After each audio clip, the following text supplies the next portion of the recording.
Muito bem, então falando sobre a beneficência, no dicionário nós vamos encontrar a palavra beneficência. Seria o ato de fazer o bem. Um hábito de fazer o bem já se entende que não é um fato corriqueiro. Um momento eu faço o bem, outro momento eu não faço.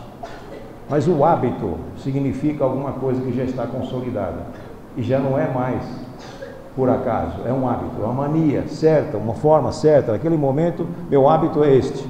Eu faço a barba assim, eu tomo meu banho assim, eu quando chego me cumprimento as pessoas assim. São manias, ou modos, ou hábitos, aquilo que passa a ser algo que se integra à nossa personalidade.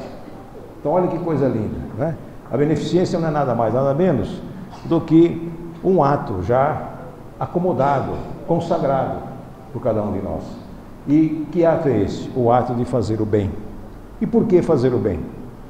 O nosso grande problema tem sido, ultimamente, levar as pessoas, os companheiros que visitam a nossa casa, aqueles que frequentam o nosso trabalho, assim como as escolas estão aí para isso, não para nos tornar criaturas que venhamos a fazer milagres, milagreiras, não é? Nem nos tornarmos santos. É tomar consciência do que é a vida. Porque se nós não tomamos consciência de quem é a vida, nós não nos localizamos na vida. Eu sou obra do acaso, meu pai e minha mãe, fortuitamente, eu nasci, podendo não ter nascido. Comigo ou semigo, o mundo seria a mesma coisa. Não existe isso. Não existe. Tudo tem um plano muito bem delineado pelo Senhor da vida.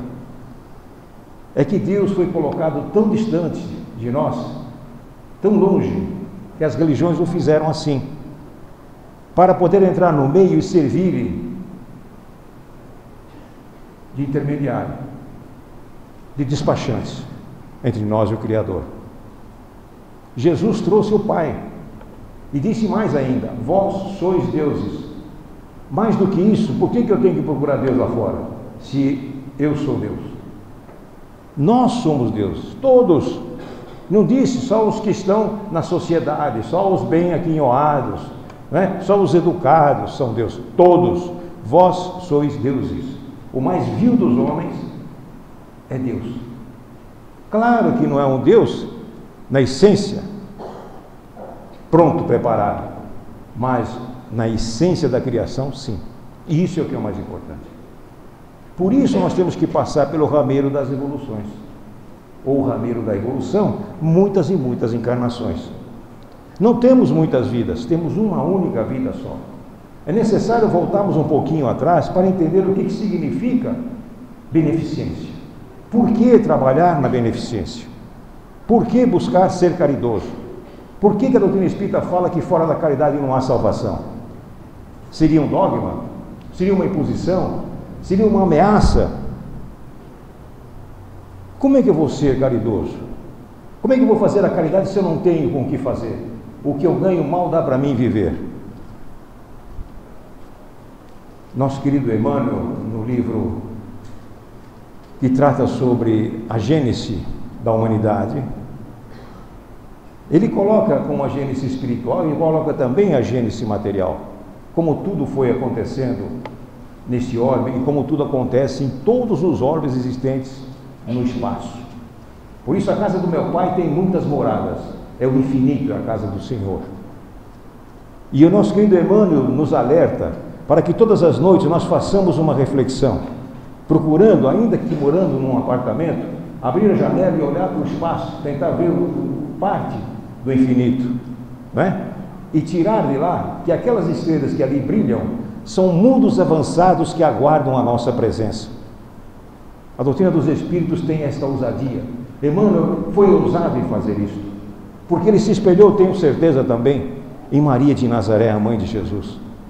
Quando chegou para o nosso querido Eurípides Barçanufo, que nos empresta o seu nome nesta casa, aqui em Sacramento, e disse a ele que iria ajudá-lo a construir a escola, o colégio espírita em Sacramento, mas queria que uma das matérias fosse o evangelho do seu filho. Daí Eurípides ter entendido que era Maria que falava naquele momento com ele. Então, quero o Evangelho de Jesus, o Evangelho do meu filho, como uma matéria a ser discutida, e era, todas as quartas-feiras, onde ele fazia debate entre os alunos. Era o dia inteirinho de aula, era sobre o Evangelho de Jesus. Entre os meninos, os mais novinhos e os mais idosos. Fazia um debate que realmente monopolizava a atenção de toda a cidade. E a segunda matéria que eu quero que você realmente tenha no currículo é justamente a que trata dos astros, astrologia, ou astronomia, não astrologia, perdão, astronomia, a ciência do cosmos. Ele achou que se ela mandou, está mandado, não é? Não perguntou nem porquê, nem sim, nem não. Mas quando ele foi comprar na Casa Fretem todos os aparelhos que poderiam então montar esta sala de aula e trouxe para Sacramento, é que ele percebeu qual era a intenção de Maria de Nazaré. Mostrar aos jovens e às crianças que ali iriam estudar o infinito, a morada do Pai, a casa onde o Pai reside, que é o infinito, que é o cosmos.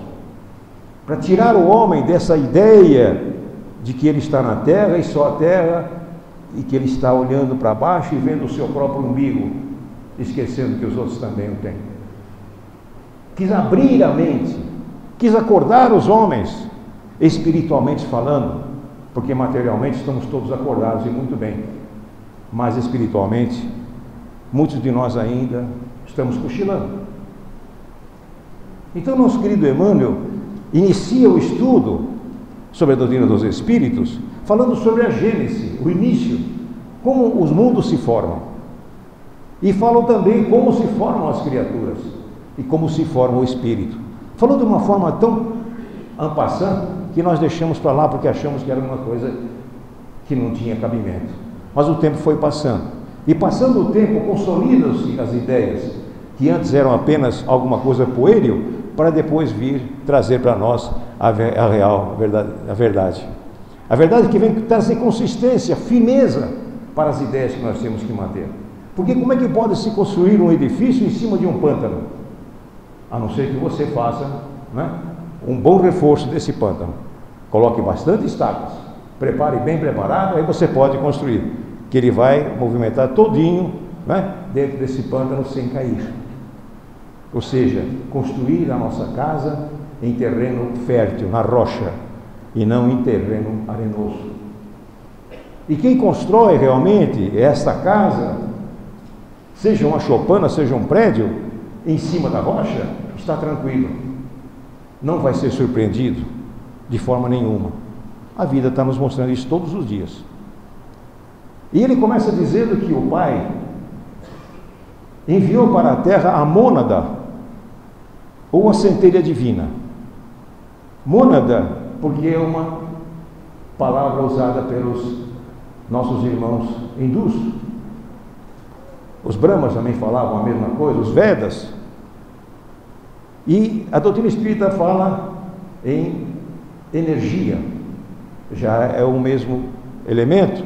Mônada é a mesma coisa, porque a época foi diferente. Então Emmanuel não descarta de forma nenhuma trazer uma nomenclatura antiga, um nome antigo, uma ideia antiga, trazendo a ela ainda antiga, mas dando a versão mais moderna. Porque nada se joga fora. Tudo existe e tudo vai se transformando e reformando-se. A mônada ou centelha divina é a mesma coisa. E o Pai envia a mônada ou centelha divina, que segundo o nosso querido Leon Denis, nós já temos dito isso aqui muito rapidamente, ela vai dormir no mineral.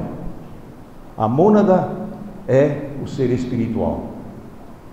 Vai dormir no ser material. Que matéria? No mineral. E ali fica milhões e milhões de anos, fazendo a sua evolução. Dormindo? Não. Existe vida constante, contínua, mas imperceptível aos olhos humanos, aos sentidos humanos. E dentro de cada um desses reinos, que nós vamos citar, existe a própria evolução do ser. Dentro do próprio reino, há um crescimento, se nós olharmos bem. O reino mineral, nós temos uma pedra da mais bruta possível, numa extremidade, e na outra nós vamos ter já um diamante. que é a mesma família, o mesmo reino, só que mais evoluída.